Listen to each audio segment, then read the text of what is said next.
by Sports Interaction, Canada Sportsbook. Welcome to Game Over Montreal. We brought Marc Dumont in right away because, why not? We're here.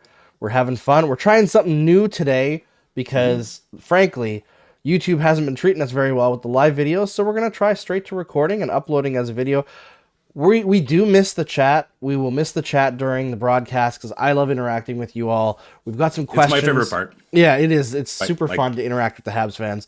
But we've got some questions from Twitter that we'll go through at the end of the show.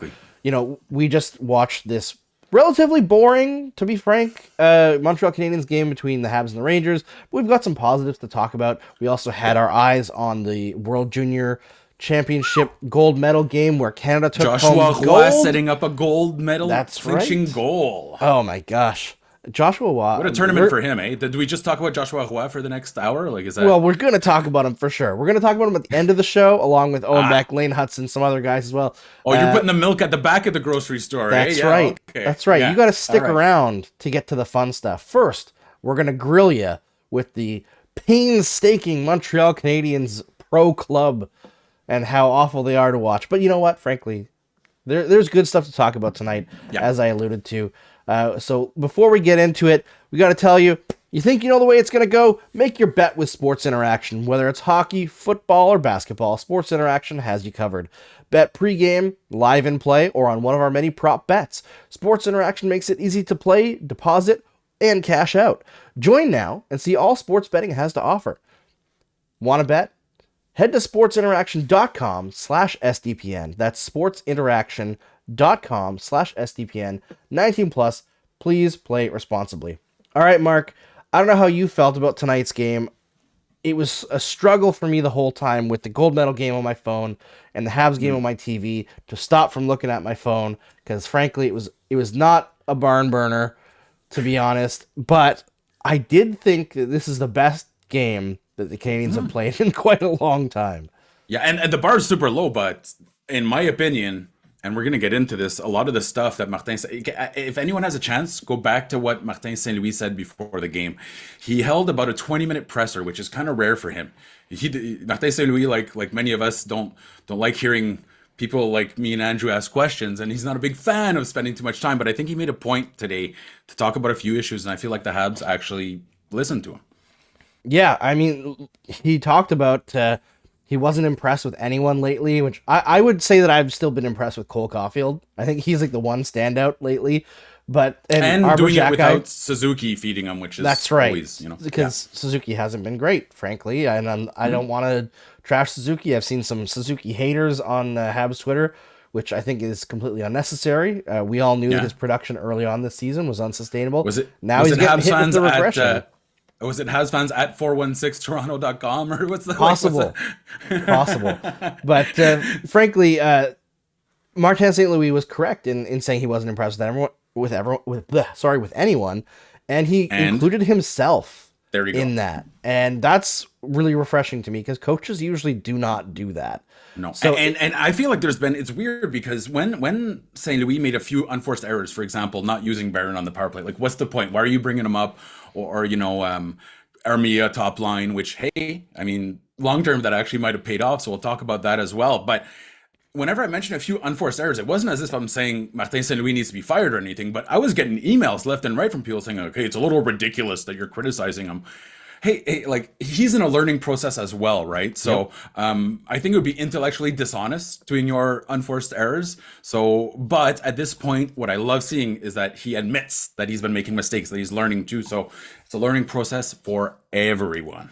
Yeah, and we talked about like how he's stuck with veteran players to try to get them going. Like early in the season, it was super frustrating watching Mike Hoffman just be completely useless out there, and he kept on getting opportunities, kept on getting on the first wave of the power play, kept on playing with the top end players, and eventually he broke out, and now for the last like 15, maybe even more games, Mike Hoffman's been a player for the Montreal Canadiens. He's not a liability defensively. He still has his 1 to 2 horrendous passes per game, but he actually had a fantastic pass in the last game to Brendan Gallagher, which apparently he was injured and managed to score. Maybe that's the secret to Gallagher. He has to be injured to score. Jeez. I know. I don't know if But okay, so all of that saying, let's talk about another unforced error, right? Is Mike scratching Hoffman should have been in the lineup. He should have. He really should have. 100%. Let's be perfectly honest. It's for a team that has a very, I was gonna say, that has literally or virtually no offense or no secondary or tertiary offense. Mike Hoffman is one of the rare people that produces. He has great underlying numbers. He looks a little bit. Soccer fans might get this, but he looks like Mesut Ozil out there in the midfield, because this is a guy, Mesut Ozil, that kind of relied on his skill and anticipation rather than just going crazy and effort wise. Hoffman kind of does that as well, in the sense that he's usually where he has to be at the right time in the right place. So he's not chasing the puck like, let's say, an Andrew Shaw, who people would say is working hard, but Hoffman's putting up better numbers, So I understand perception comes into play with Mike Hoffman, and there's a long history. But I would say he's like, after Doc and Monahan, he's been the top two. He's been the Habs' best forward. So like he's in the top 5 right now for the Habs. Yeah, he's been really strong, and I know it's very easy to get caught in the cycle of everyone hating on one player, and then you see all the mistakes in their game. You're watching them more and looking for stuff to get mad about. And I know that happens to people with Yoel Armia as well. And we talk about unforced errors and trusting vets and continuing to try to give them opportunities to succeed. Armia and Dodonov got that opportunity again tonight. Yeah. And they, with Jake Evans, were the best line on the team. Armia finally scored. So, like, first goal since. Do you remember his last goal? It was in the last couple games of the season last year. It was April 3rd or 5th. Yeah. It's a while. Yeah, like it took him almost as long as it would take the GOP to nominate a House Speaker. Like, yeah, it was pretty very topical. Pretty long time. But I really got into that one there. It was a long journey. But yeah, I love seeing that too from St. Louis, because as much as I've criticized him for some of his usages, his usage this season, a lot of it should have gone better, right? Statistically speaking, like for Dadonov, and Dadonov hasn't been as bad as his numbers or as his scoreline indicates. Armia, I don't know if the effort's been there, but I just don't know what's going on with his decision making.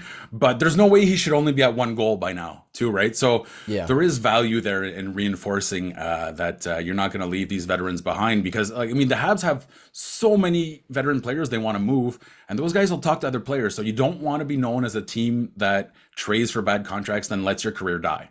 Yeah. So, as you said earlier, Martin St. Louis in a tough spot, because I think he's getting a lot of direction from up top for where they want to see some guys displayed. When Josh Anderson goes to the top line, I don't think it's necessarily due to good underlying numbers. It's to pump up some value there. So I feel like Martin St. Louis had a very difficult task this year, and he's admitted it's frustrating. Players are annoyed, but hey man, that's what happens when you're in the midst of a rebuild, and you can't complain one way or another. But at the same time, I do feel like St. Louis is getting a little frustrated by his excess of forwards, guys like the Dadonovs of the world.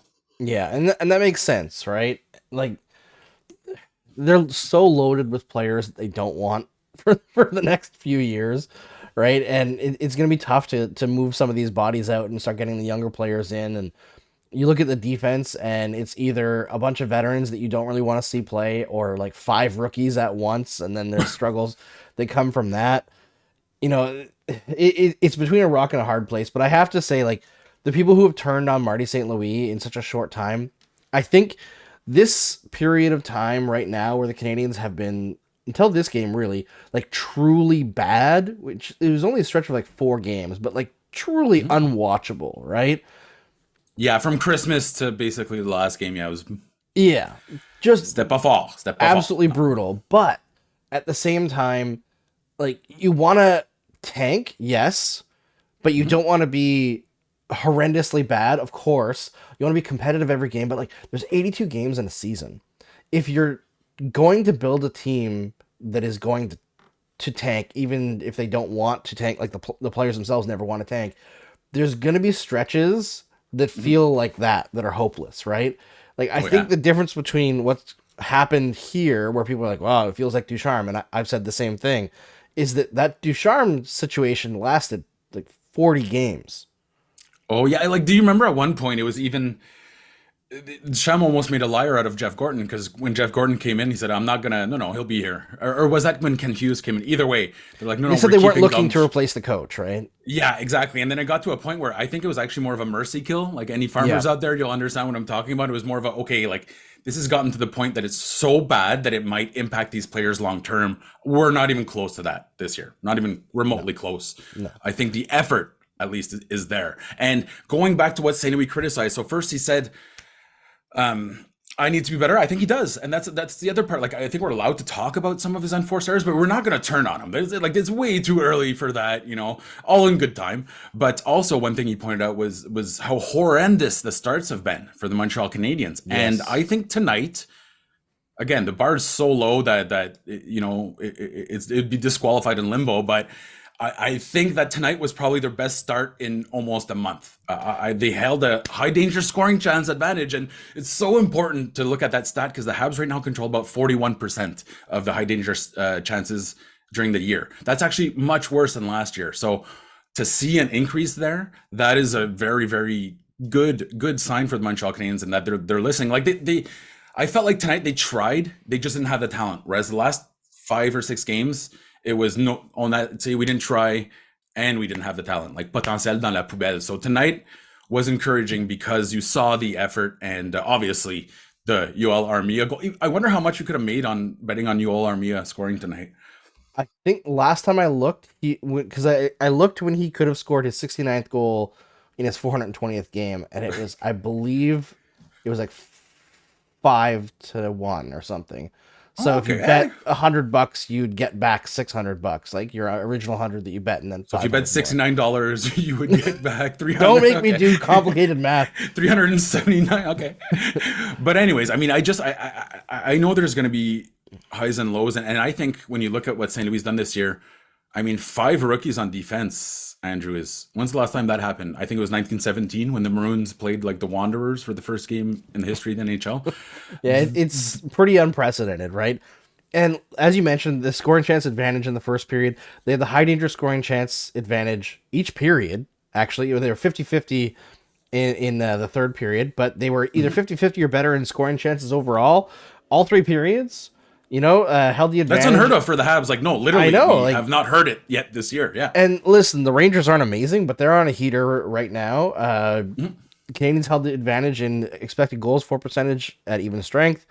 All situations, this not was a so good much, loss. But yeah. Right? This is a loss that they can build on based on what Marty St. Louis said before the game. I think there's lots of positives to take from it.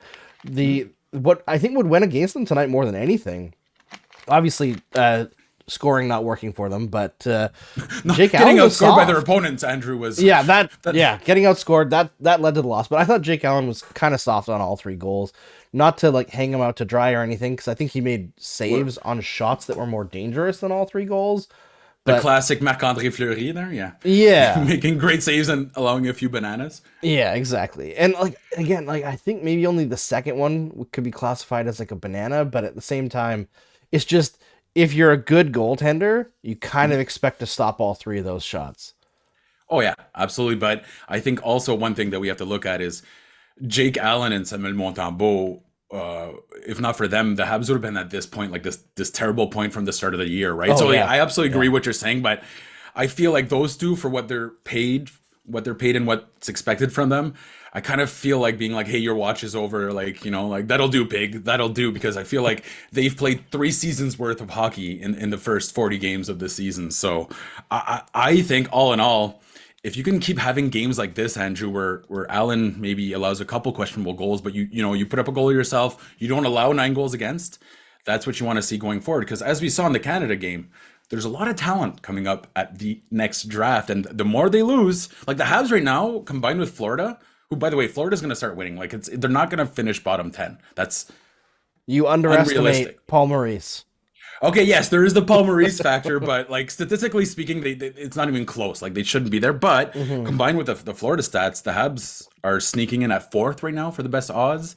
I know that's not how the odds work. Each pick has its own odds, but rough and tumble, you can see right now the Habs have the 4th best odds of drafting first overall, and the more they lose, the better it is, because I don't know if you saw the underlying numbers last month, Andrew.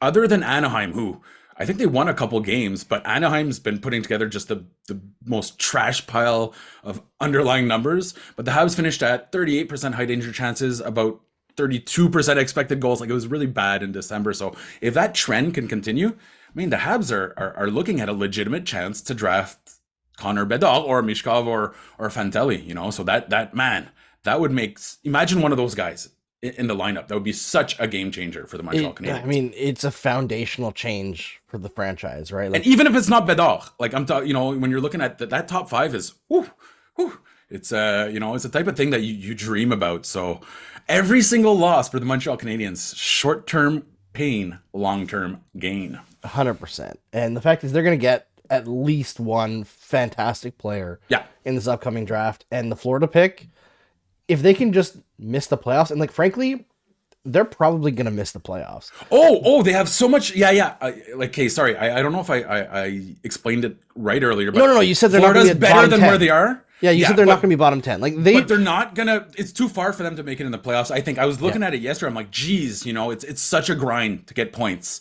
in the playoffs. At this point in the season. So, yeah. And also, what about the pick they're going to get for? I was going to say Joel Edmondson. Because they're going to get another good.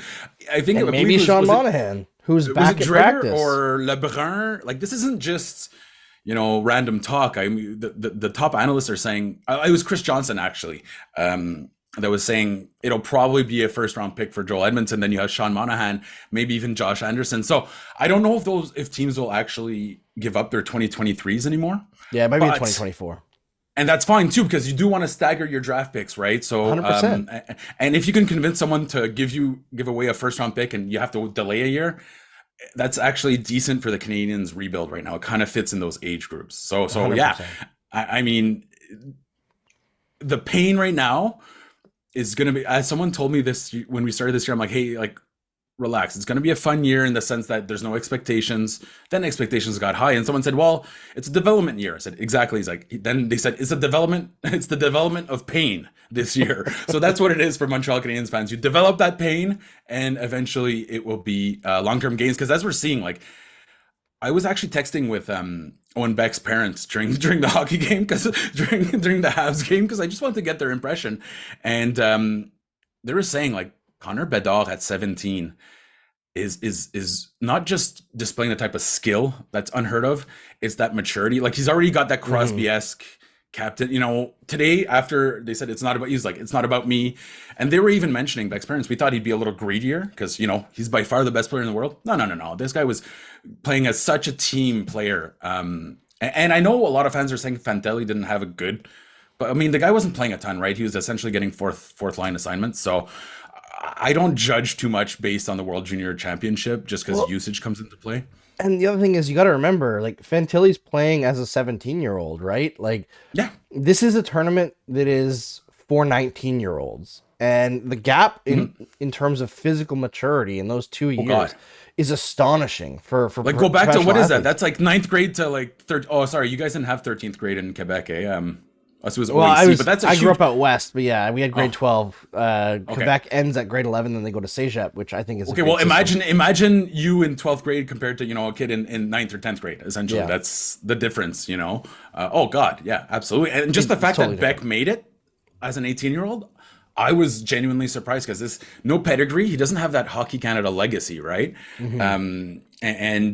But just that intelligence level at 18 to make it, I actually was surprised they called him up over Kidney, but and he didn't play a lot. But what a feather in the cap of Owen Beck. What a year he's had, from being criticized to being not, you know, falling out of the first round, getting all these interviews with Toronto, finally landing in Montreal, getting an ELC, going back to the junior, exploding goal scoring wise, and then finally Team Canada. He said that's what he wanted this year, is that he really wanted to it would be a dream come true. So that was his dream come true. Anyways, all that to say, the tournament's not meant for 17 and 18-year-olds. No, so and it's that's pretty what impressive. Makes Bedard's performance so impressive, right? Like, people are comparing him to, like, Peter Forsberg's record-setting. Okay, but it wasn't as good as Peter Forsberg. I'm going to say this right now. Hold on. Yeah. Peter Forsberg did. I am the biggest Peter Forsberg stan alive. You are a huge, You probably have a Marek Zvatos shirt somewhere there, because they played together at one point. Like, yeah. But, like, he did put up 10 points against Japan, right? And I'm pretty sure he was 19. Was I he? think Connor. Yeah, I'm pretty sure. Well, Connor Bedard's tournament. was he though? Because wasn't there something about Forsberg staying? Oh no, I'm thinking about Matt Sundin now. I'm just mixing up my Swedes. Because Forsberg didn't play in the NHL until he was 20, I believe. So he would have been at the World Juniors. Like he played in 94, 95, and he was born in 93. So he's 21. 21 when he started in the NHL. So he would have played in the World Juniors. I'm like, yeah, okay. So it just goes to put that the difference in the physical, like there's physiological differences here. So, and even it's unfortunate that we didn't get to watch some of the other top prospects at the tournament. But even if the Habs miss out on the top three, which is likely, you're still getting some high end talent there that you should. I'm gonna say this, and it might be a hot take. I think the top five this year would have all gone first last year. Actually, maybe even like the top seven. Yeah. So the difference and I don't think it's necessarily that last year was so weak. I think it's just that this year is, man, this has the potential to be an all-timer. So if the Habs can continue to lose good, which is how I want to describe tonight's game, because the effort was there, the start was better. They didn't give up as they have in the last 5-6 games. So if you can keep that up, you might be able. You're never going to catch Chicago because they're just, man, that is they're awful terrible hockey team.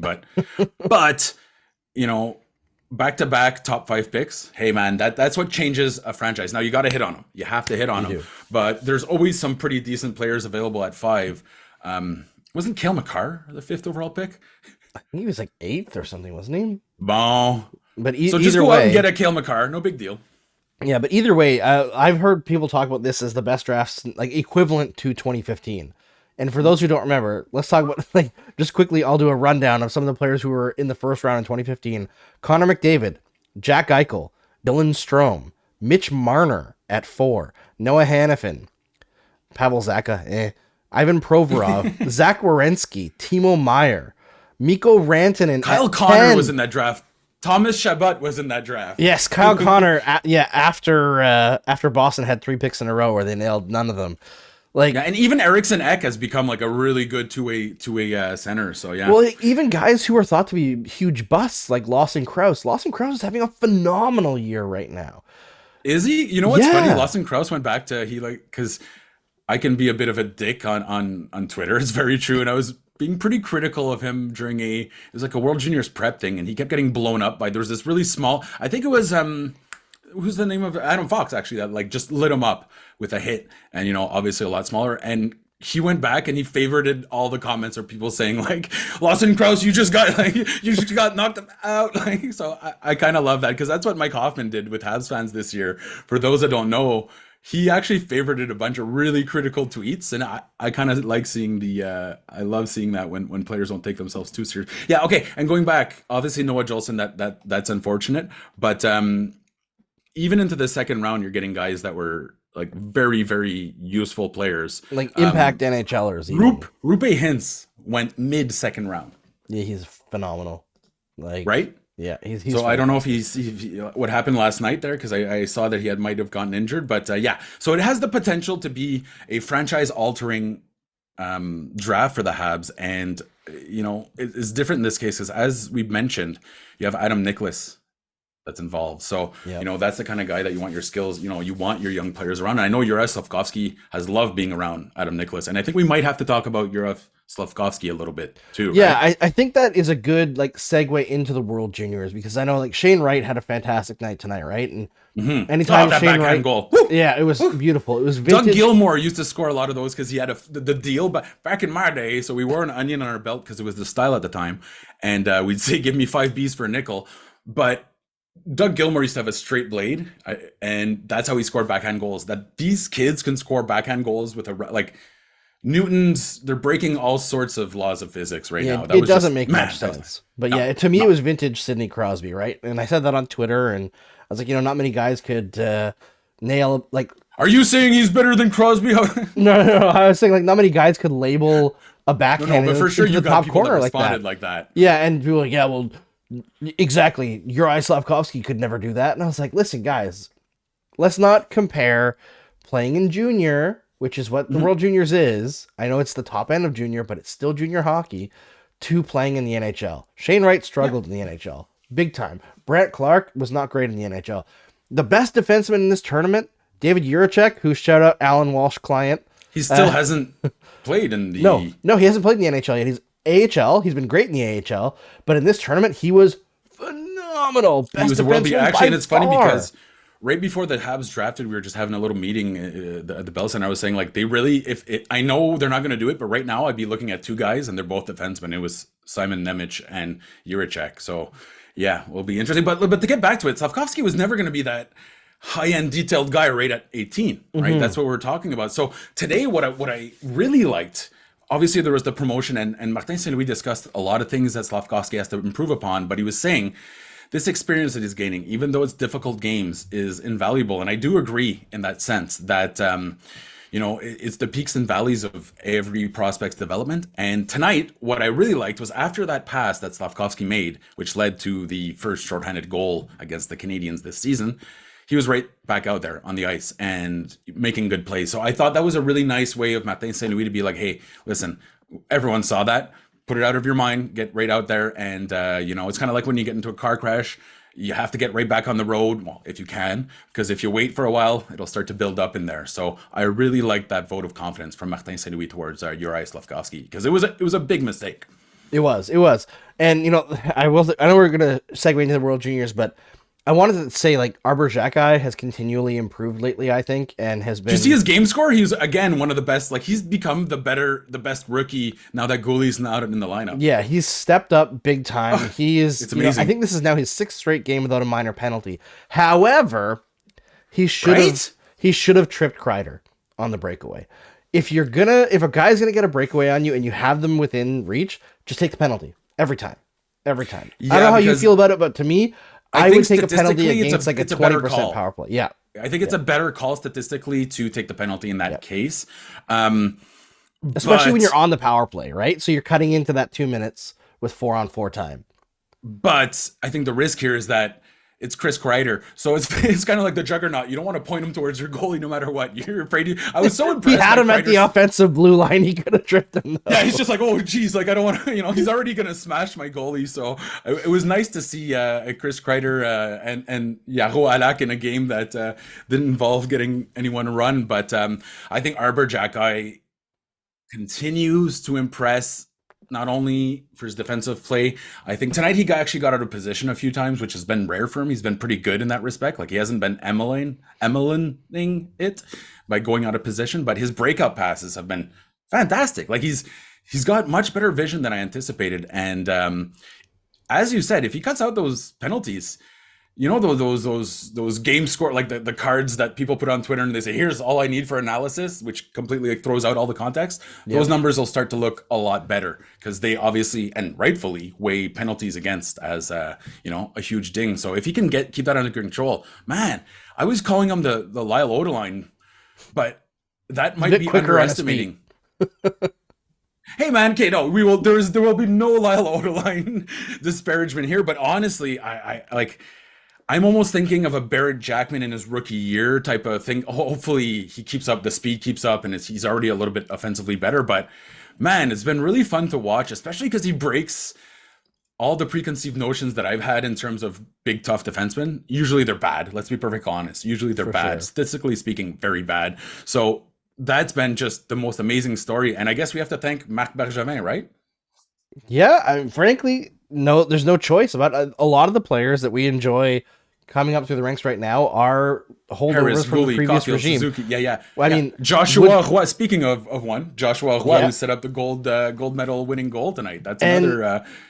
Frankly, Joshua Roy, who when he made this team, I kind of expected him to be a bit more of a depth forward because Canada seemed to have a bit of a stacked team. I know he played a huge role. And they started him on like the third line, I believe. Yeah. He had a huge role in the summer tournament, but like again, in that tournament, he worked his way up the lineup.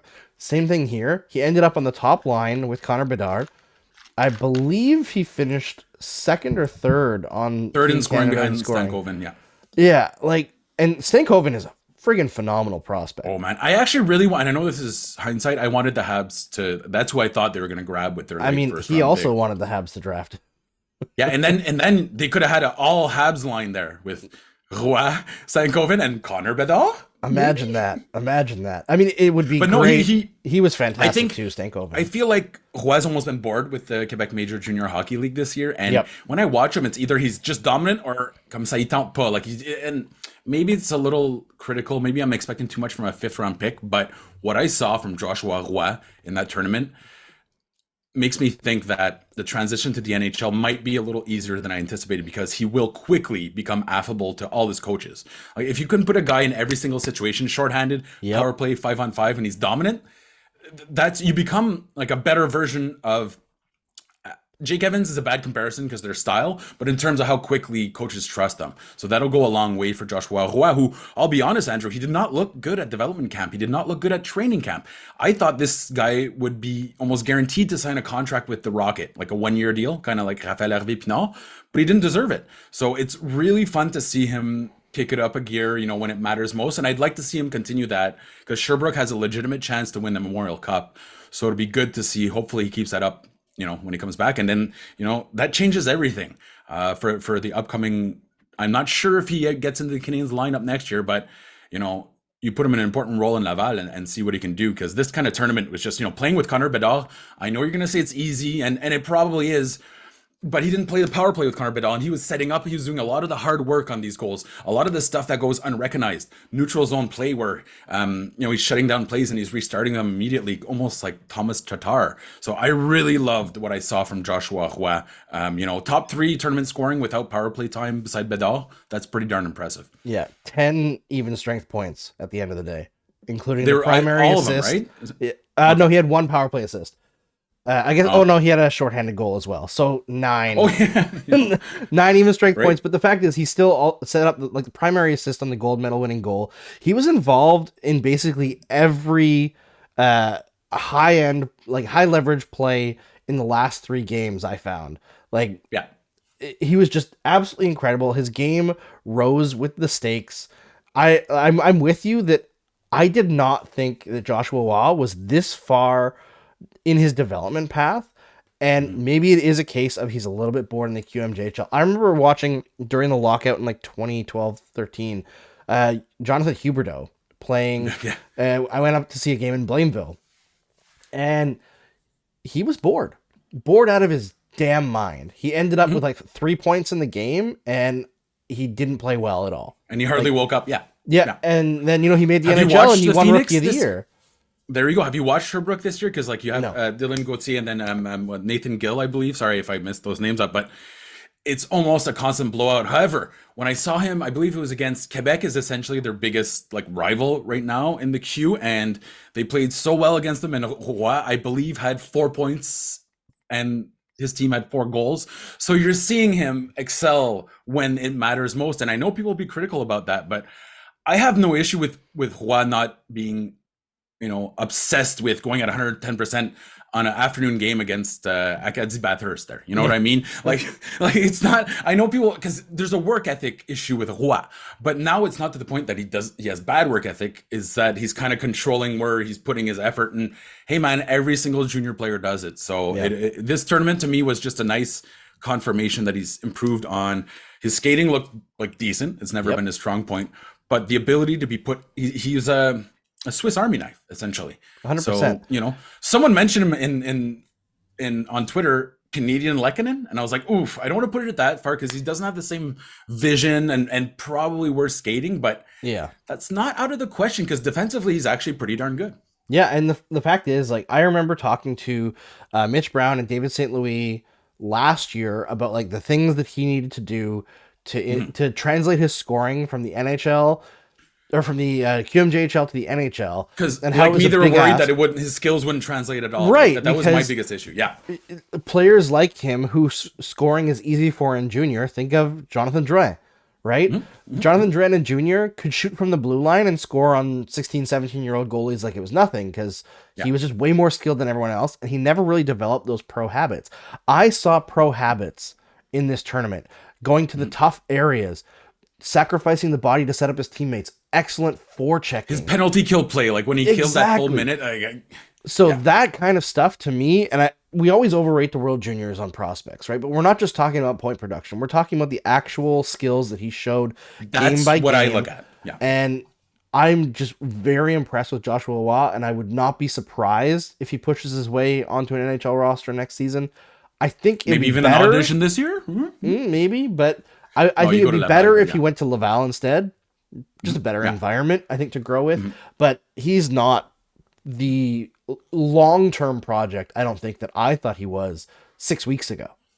Yeah, no, absolutely. And I think one of the most poignant parts was when they asked Connor Bedard, like, who would you, because he was getting all the praise, you know, he's like, who would you praise? And he's like, Joshua Roy, right away. Like the best draft pick or will be the best, prospect in the world, was like, no, this guy is like, I've been following his lead. Now, obviously, Bedard's a pretty good communicator and all that, but I thought that was really, really impressive on his part. And I mean, you look at a guy like him, Joshua Roy, 5th round pick, you're playing with house money regardless, right? So one thing I would keep an eye out though is Riley Kidney. Rough for him, but he's getting traded tomorrow from what I hear, like almost guaranteed. Okay. And he might be joining Joshua Roy. So that in with the Phoenix, with Sherbrooks the Phoenix of Sherbrooke. So that would be pretty, and no guarantees right now, but I heard Sherbrooke was kind of in the mix there. So if Riley Kidney could line up with Joshua Roy, make a Memorial Cup run, that would be pretty fun to watch. That would be incredibly fun to watch. I mean, that's the thing about, like, even in this tournament, I think every prospect that the Canadiens had in this tournament, They look good. played at or above expectations. I think, like, the point production wasn't there for Lane Hudson compared to what we expected. Or in the Kapanen, NCAA. but their game scores were fantastic. Exactly, right? And like Philip Misar, like, his point production isn't gaudy, but he was on the top end of his team, and I believe he led his team in game score as well. He was top. I think he was 7th overall in the tournament in game score in the prelims. So, And just from the games that I watched, his playmaking was astonishingly good in that tournament. and one thing I'd like to see him do a little bit more of in Kitchener is that physical play, because he didn't shy away from it. And I don't want to be that old boomer, like, he's got to get stronger, but it's not that. It's that he was creating offense out of it. So, he's a plucky little guy. And if he gets in there, obviously you don't want him to get injured or take too many hits. But if he can keep that intensity with that physical play back to the OHL, the Rangers loaded up, believe it or not, because I heard he was out of Kitchener. I heard he was pretty much going to get traded no matter I heard the what. Canadians were like, hey, do you want to trade this guy by any chance? So, but they brought in Zilkin, and Arcuri, was leading the OHL in scoring. So Méchard and the Rangers are also going to make a little run there. And I think just based off what we saw, he started scoring. He had 4 goals in his last 3 games for Kitchener, if I remember correctly, before. Played really well there. I think it's ridiculous that he wasn't one of the players of the tournament for them. But if he can continue that momentum, I mean, it's going to be so positive for Méchard. And then Adam Engstrom played really well, like very, very well. I'd also suggest that Vinzenz Rohrer for Austria, that's a tough situation to be in. You're going to get right? Ragdoll. Yeah. And I mean, who's their other player? Marco Kasp.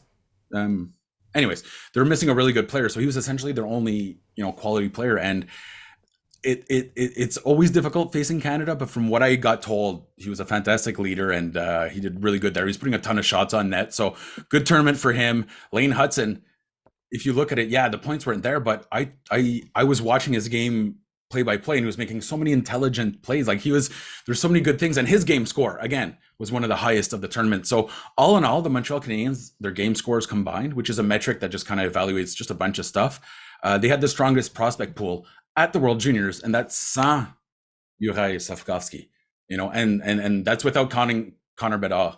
So all in all, we're counting him as a Canadiens prospect. Oh yeah, I mean, absolutely. But all in all, I think it was one of their best tournaments from the organizational standpoint for the Habs. And we talked about, Joshua Waugh being the guy who was there in big moments for Team Canada. Mm-hmm. Lane Hudson is who set up the bronze medal winning goal for the USA in a game, which is probably one of the wildest games in the history of the World Juniors. That, like, how many leads did the USA blow in that game? I'm not gonna lie, I missed most of it for a sweet afternoon nap, but I missed most of it trying to take care of the kids. It happened to be around like daycare pickup time, but Just a You're wild, that, eh? wild I'm like, game. oh, I missed it because of a sweet nap. You're like, oh, I was in traffic picking up my kids. The duality of man. Yeah. But yeah, no, Lane Hudson, I think what this really did is it reassured me. I haven't been able to catch a ton of Boston games this year, maybe 5 or 6. And I'm not always convinced that he's making the right decisions. Sometimes he's just purely coasting on talent, which is, understandable. It I happens thought with his young players. decision making was top notch during this tournament. Yeah. Yeah. Those are the things you want to look at, right? He's Points, just an not so incredibly much, but- smart player. Yeah, absolutely. And there's someone who am I forgetting out of? Oh, Oliver Kapanen. Okay. Yes. Finland, it was a little disappointing. They should have done better. Let's be honest. They were probably the better team against Sweden.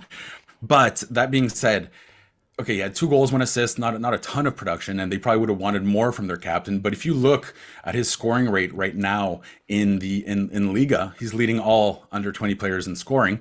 And Thibaut Châtel, who's a guy on Twitter who does a bunch of stuff with European leagues, he shows that Kapanen, statistically speaking, has been one of the best players in Liga this year. So, all in all, and I don't even know if you rate Kapanen top 10 Habs prospect. Like he's part of that old crew, and the new crew this year really took up a lot of those spots. So Yeah, it's fun to see the guys at like the 8, 9, 10, 12 spots doing good. Like I think this was just a fantastic tournament for all involved. Let's not talk about Uri Slafkovsky. Yeah, poor guy. Do you think honestly Slovakia? Everyone is telling me Slovakia wins with Slafkovsky, and I'm like, against Canada? maybe. Yeah, maybe. They just need But maybe one not. goal. Yeah, I don't know. Maybe Bedard turns it up another notch, right? Who could know? It's all ifs and buts, right? But they probably candies and nuts. they probably get a better chance. That's for sure.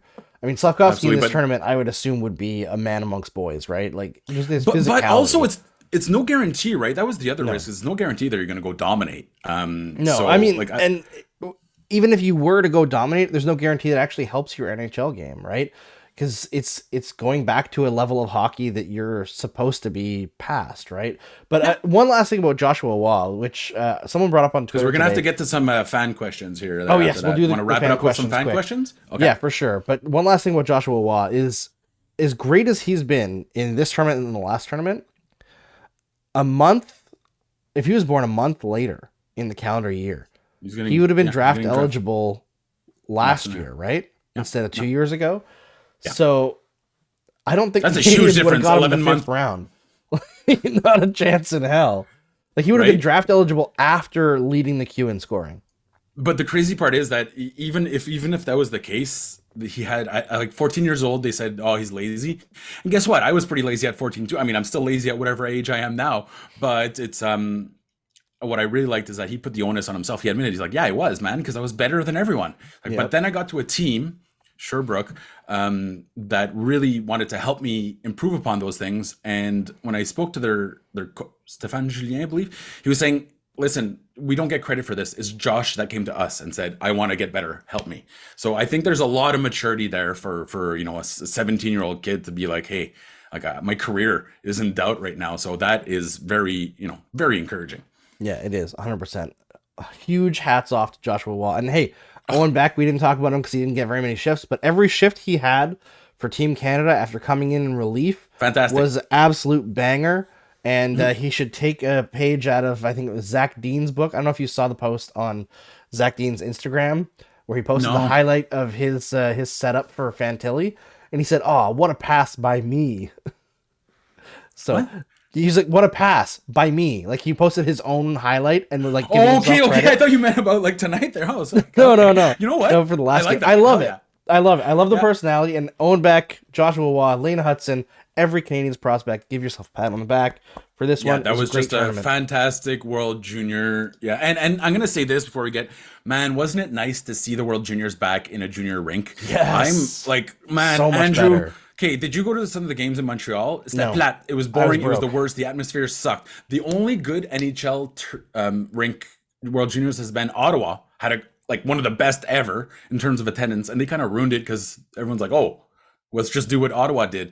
But Ottawa also tied in, if you wanted gold medal tickets, you have to buy round robin tickets, right? So it was it was unlike Montreal. And Buffalo had a really good World Juniors, but since then, it's been such a disappointment in these big empty rinks. And I'm glad they're sticking with places like Halifax. And I just want it to be Kelowna, Red Deer, Yep. Chicoutimi, like that type of, like London, Kingston, like this idea of trying to capitalize on the World Juniors.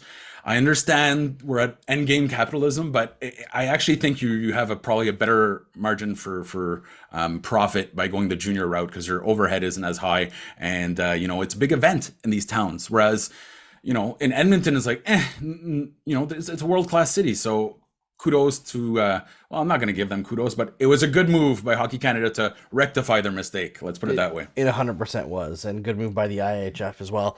Yeah. Edmonton's going to be so happy that you called them world-class city. But let's get to the questions.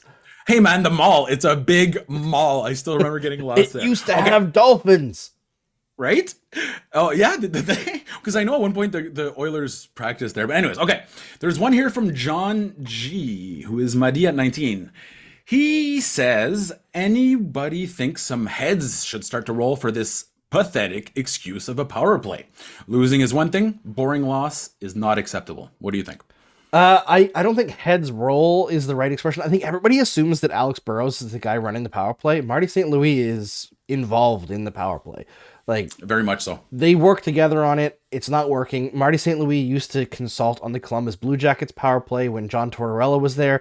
He used to consult on the Rangers power play when he was a player. But when he was consulting for the Blue Jackets, they had the worst power play in the league. So I don't think Marty St. Louis has figured out how to run a power play yet. That's like, either he needs to have somebody else brought in to do that for him, or he needs to admit that it's not his thing, or he needs to learn something. And there's not a lot of time for learning on the fly for an NHL coach. So it'll be something that he has to work on in the summer. But think of his schedule from day to day. You wake up, obviously you go over if it's a game day, so you have your morning practice. Then in the middle, you do all the video, and then you meet with all your players. Quick nap, you eat. There's a game. You get on a plane. You're reviewing the video from the last game. Like, that's from 7 to 2 in the morning. You forgot media before and after the game too. Yeah. Oh God, man. Talking to people like me, like, that's, hopefully he gets paid well. But yeah, no, it's definitely a learning process, and there hasn't, and this goes well beyond Martin St. Louis. This goes since Markov has left, right? So you could argue it's a personnel issue as well. Seeing guys like Lane Hudson, Adam Engstrom, walk the blue line, that's exciting for the future. But I just don't see the value of firing a guy like Alex Burrows right now, because I'll tell you why, Andrew. They love him. They absolutely love this guy. And I know there's that old French saying, "Si est bon dans la chambre, tu le laisses dans la chambre." If he's good in the room, leave him in the room. But there is value to having a guy like Burrows where players can go talk to him and be like, "Hey, man, like, I'm not doing good.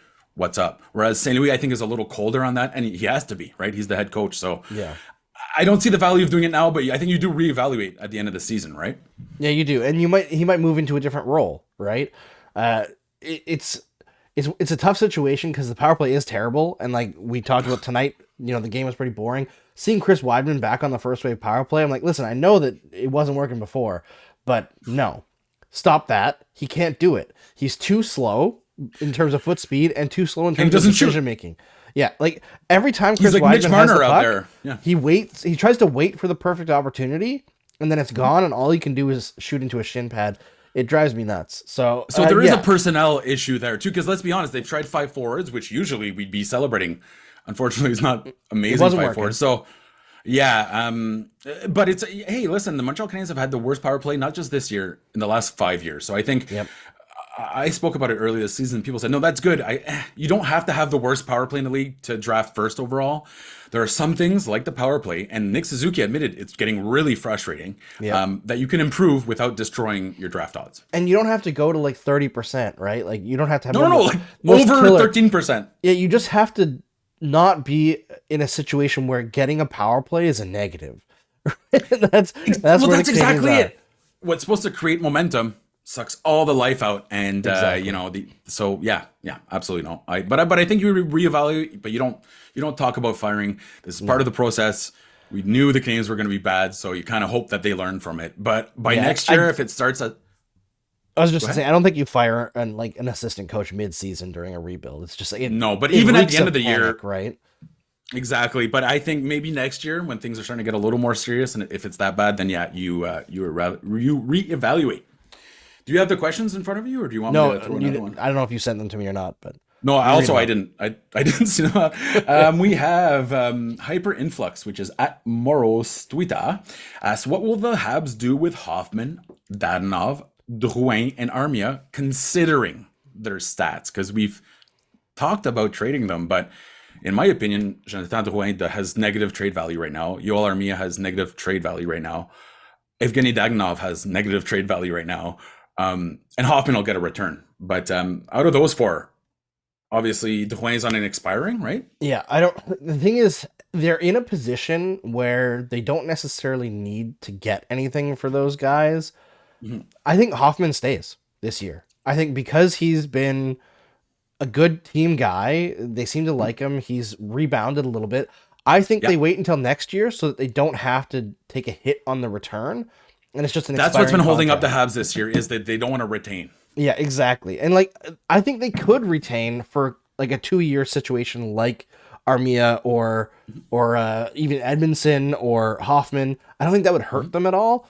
But it's better to not have to because you can look at the cap flexibility that they use this year to get Sean Monahan, right? They got a first round pick for that and Sean Monahan, who's great. And they'll probably trade Sean Monahan for another first round pick either in 2024. Because there's no other centers. Like apparently Horvat's gonna maybe stay in Vancouver. So I'm very interested to see how they make that cap work. Monahan might, yeah, but Monahan might end up being the best center available, even though he hasn't played. So yeah, that'll be very interesting. Back in practice. They got time before the deadline. They just got to keep him healthy. That's all. And he's a center that can play both ends of the ring. Like remember Thomas Plekanec at the end of his career got a second round pick there, you know? So yeah. Yeah. So, I think centers are always valuable. Armia, I feel like even without like they're gonna have to retain to move him at all. Just buy out. I don't think that they have to. Because if he can you're being hopeful, yeah. I'm not even being hopeful. I'm being look at NHL GMs, right? Armia, he wins a lot of board battles. He wins a lot of board. He does win a lot of board battles. He does. He really does. He has a giant body. He has skill. It's just slow from brain to hands. Sort of in the playoffs at one point. Yeah, he definitely performed in the playoffs last time. And yeah, GMs look at a guy like that and they're like, "We could fix him." Right? Yeah, he's the ultimate we could fix him like guy. 3 years left after this. That's the. Is it? I thought it was 2 years left after this. Oh no, maybe the buyout lasts 4 years is what I'm thinking of. Sorry, I have buyout numbers in my head right now. I know they saved 2 point. Even 2 years left is a tough sell. That's a lot because the cap is not going up much next year. I think that's the biggest they issue would right have now. to retain half. So you make him a buyout. Let's be honest. That gives you a little more flexibility to re-sign Cole Caulfield. And so what you get is you get about 2 million and then 3 million of relief. Then you get dinged for 1.3, 1.3, if I remember correctly. In a couple of years, by then the cap is expected to go up by about 10 million in the next 4 years. So I don't see any other option than you buy out Yoel Armia. Like, and it sucks because I don't think he's been as bad as his numbers look. But I mean, that to me ended up being probably the biggest fumble from Marc Bergevin. Again, lack of foresight. He got so excited that this guy was winning board battles, and he was. That essentially cost them Arturi Lehkonen, right? Because they had no more space to sign them. So yeah, I think you close the chapter on the Joel Armia thing and you just buy him out. Let him go start another career somewhere. Because if you keep him toiling on the fourth line, healthy scratch, that's kind of destroy his career as well. So I think he is a fourth liner in like the best situation for him. I think that Yoel Armia is a fourth liner on a contender. That's what he is. That's his best situation where he's not expected to score a lot. But because he's playing on a fourth line that's actually good against like really low competition, he can chip in 15 goals a year. But the Canadiens they don't have the team structure to support him. It's a lot like Mike Hoffman. He's a luxury player on a team that can't afford luxuries. And I feel like he doesn't really fit the Martin St. Louis style or concept of just kind of trusting your instincts. He's more of a structural, X's and O's kind of guy. Structure for sure. Yeah. He needs the structure, so I feel like he's a little bit lost in Martin St. Louis. But to me, okay, so you're thinking they might be able to just keep him and then write it out? Because I'm thinking buyout. I don't think write it out. I think if they were to retain half, they could find a buyer. It's just they're not going to get a huge return for him. And it's the same kind of thing with Jonathan Drouin and Evgeny Dadonov. I think there'd be a little bit of disappointment in the Dadonov return because even if they can move him, they're not going to get a lot. Like when he was brought over in the summer, people were like, oh shit, free first round pick, right? Because they're thinking of what he did post deadline for Vegas last year, right? Where he was angry and he like spitefully won them a bunch of games. He's not that player right now. But if he could just produce a little bit, I think they could get a third round pick, you know, like something like that. Drouin, fourth or fifth. But I think Drouin, even if they do trade him, they don't have to. If they get almost nothing, even future considerations, nobody's going to be that upset because it's the last management group's mistake, right? Yeah. He's not under pressure to make... wants a fresh start for him as well. Exactly. Right? I think the two big guys that they're probably going to trade this year around the deadline, they're going to bring back significant returns, are going to continue to be Sean Monahan and Joel Edmondson. Yeah. Joel Edmondson will end up getting, big time, first round pick all the time. Okay. I think we have time, for one more? And then we'll wrap it up, Andrew? Is that what we're doing? Okay. So you have your pick here. Want to talk goalies, or do you want to talk Martin St. Louis developing talent? Let's do... Which one? Well, I think we already touched on Martin St. Louis developing talent. So let's do goalies. Okay. So we have one here from, it's actually, I got to find his exact name, but yesterday he made me laugh because, what is it here? What's his name? Barris Fuller. So it's a kind of a joke off the Ferris Bueller. I don't know if, he has a yellow suit. I'm sure you reckon him from Twitter. And yesterday when Pete Blackburn, he was, getting angry at Canada because we always have that back and forth. And he said, "A kilometer bagged milk evening to you, sir," which just like, I don't know, a kilometer bagged milk evening was one of the best things I've ever heard. Okay. What route should the team go for the long-term goalie situation? And that's pretty much a good one because things have gotten a lot worse recently. Obviously, Jake Allen's not here long-term. Verbeek having a bit of a rough year with the Trois-Rivières. Caden Primo, let's be honest, he's out of runway. I think Jakub Dobeš is doing great for Ohio State. And you have Decau, who's being okay. He's the backup for Frölunda. But I don't think you can actually really declare any of them with starter potential just yet. No. So what do the Habs do? Maybe they should sign Milic from Team Canada. I looked at his numbers too, and I'm like, because they're good. They were very not Don Levi type good, but they were good.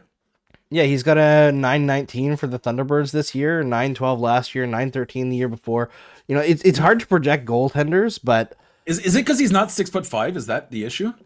I mean, that could be an area where the Canadiens could exploit, right? Like, he's a smaller goaltender, but we've seen smaller goaltenders succeed. Like, look at UC Saros, who completely shut down the Canadiens the other night. He's 6 foot. I mean, but I guess for goalies, that's almost like, he's 5'9". David Dernay out there. Yeah. 6 foot for goalies is like the 5'7" for forwards, basically.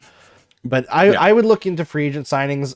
They're probably going to take goalies every year for the next couple of drafts, just like later rounds. But flyers, yeah, exactly. Yeah, and I think it's just one of those things where I understand people want to have like that one in the chamber who's a for sure, but it seems like the more sound strategy for most clubs now is just to draft a bunch of goalies in the later rounds, and one of them turns into something. Spaghetti Western, you throw a bunch of shit at the wall and you see what sticks. And Gorton has a long history of finding goalies.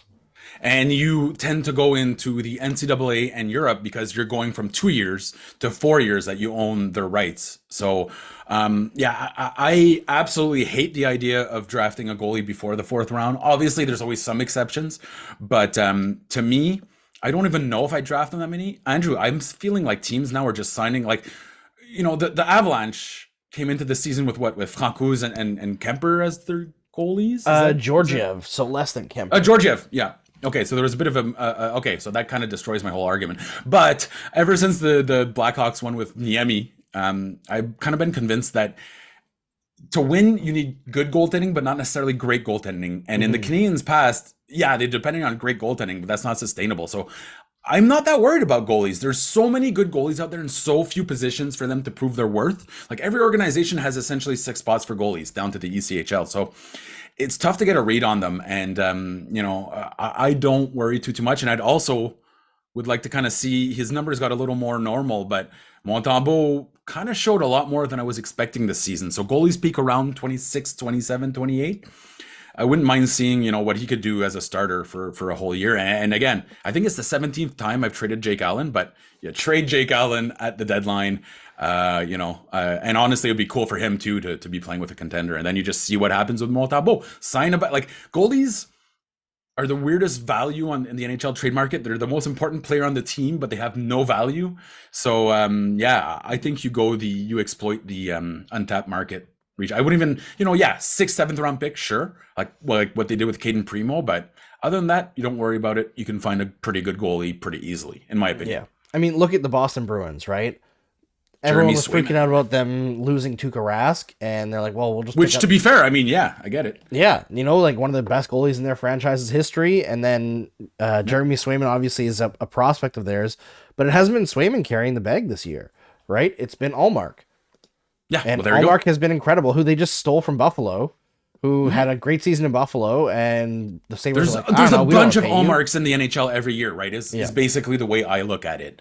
I think it's one of those things where like you look at Stanley Cup winners, and I don't think people think you can't win with like a star goaltender, and I don't think that's necessarily true. You can't win with a $10 million star goaltender. The thing is, I think you could, but it's how you build your team, and if you build your team around the goalie, I think you end up being good but never great. And nothing says that more to me than Carey Price and Henrik Lundqvist both retiring with no cups.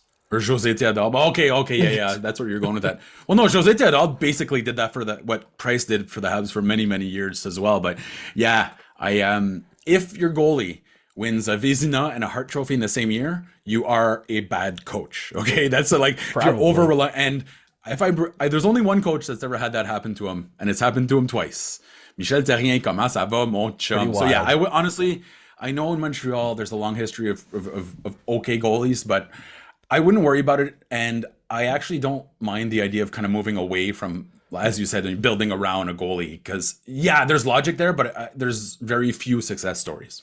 Yeah, 100%. And I mean, just in the personal enjoyment of hockey watching thing, I always find it less stressful to not be super invested in the goalie, because then I don't care what the final score is. Whereas being like a super big Carey Price fan, if the Canadiens would win like 6-5, I'm like, man, just couldn't have like won 6-3, right? Just keep the save percentage high. No, so just for enjoyment level, just have the free agent or the mercenary goalies come in. You can kind of move through them. That's the way of the future.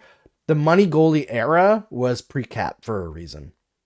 It was the Patrick, well, I guess, started with Juan, then after that, but you got to get away from it, right? Belfour, yeah, exactly. Cujo. But I mean, man, Allmark is at 940 this year. That's crazy because he's insane. The scoring is way up. Yeah, but Boston. But then you go down this list. So Tristan Jarry, these are guys like Darcy Kemper. Logan Thompson. That was a really good move by them grabbing him. And he actually might win the Calder. We'll see. But about half these guys in the top 20 have moved in the past, and they've moved several times. And when's the last time a goalie got a good return on the trade market? I can't remember. It's been a while. The Jersey traded for what? Mackenzie? No, back in the day, didn't they trade their first rounder for a goalie? I don't know. After we should probably wrap it up. We've gone on long enough. Yeah, exactly. Once I'm starting to think of old trades. But anyways, all that to say, thanks for the questions. They were fantastic, but I wouldn't worry about the Montreal Canadiens goalie situation. Goalies are not as important as they were back in the day. 100%. All right, we'll be back on Game Over Montreal on Saturday. I'll be with Laura Saba. It will once again not be live. Love Laura. Yes, she's the best. The best. Laura Saba from Locked On Canadiens. Make sure you follow them. Hooray! The Active Stick on Twitter. And this has been Marc Dumont from Montreal Hockey Now. And don't forget to subscribe and like, fellow youths. Oh, yeah, that's How do you do, fellow youths? See, usually I'm the one being reminded by Robert. This is true. So subscribe, like the video, hit the bell, make sure you enjoy everything, and we'll see you on Saturday. Game over! Powered by Sports Interaction, Canada Sportsbook.